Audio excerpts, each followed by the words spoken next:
a question came in asking about keys of songs, and I mentioned it in my Find Your Perfect Song video about trying to find the original key. And since being asked this question, I wanted to review what I had said.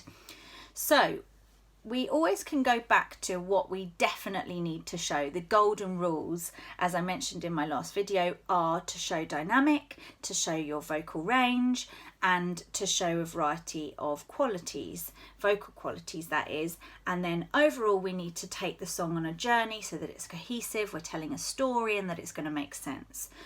So we're going to always keep those things in mind. Now, there might be reasons why you might change the key of a song, and that might be because it's not within your range, and that's perfectly acceptable. It might be that you want to take it up so that you can show that you can belt Elphaba's high note, or that you can't, so you might take it down. However, what you need to really carefully assess, and I speak this very honestly, is that you're not picking a song and just transposing it, because that's pointless. There are thousands of songs out there. You shouldn't need to simply transpose a song for the sake of transposing it. So you know, it might be that you're literally transposing it because you want to show that you can do it a tone higher or whatever.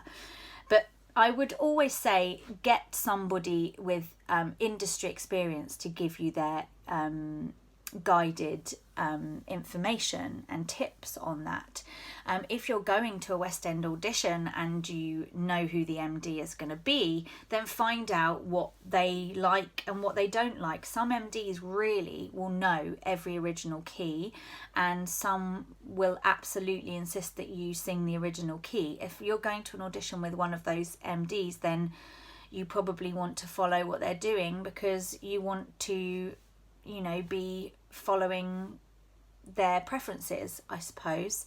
And so I would always encourage you to be well researched. So I just wanted to clarify those points, and some of those points are a little bit controversial and are a little bit kind of they go against one another, but to just kind of start you off on this topic of discussion and to maybe just get you thinking about the choices that you make. I'm quite firm on the fact that boys probably shouldn't sing girls' songs and girls shouldn't sing boys' songs, and that's aside from the discussion on gender neutrality. So the same can go with if we're learning pop songs for a musical theatre audition. Why pick a male pop song when it's written for a male voice? Even if we transpose it, it's unlikely that it will sit as well. And plus there are hundreds and hundreds of other pop songs that will sit better in your voice.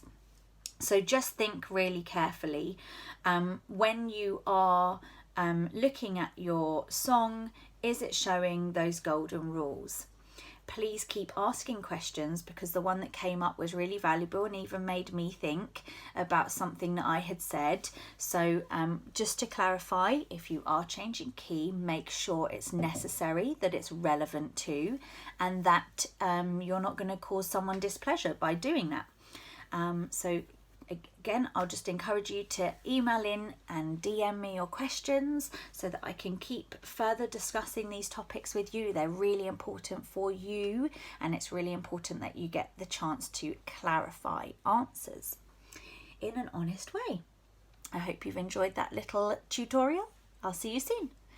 It's Amelia Carr here, and my website is www.ameliacarvoice.com. You can email me ac@ameliacarvoice.com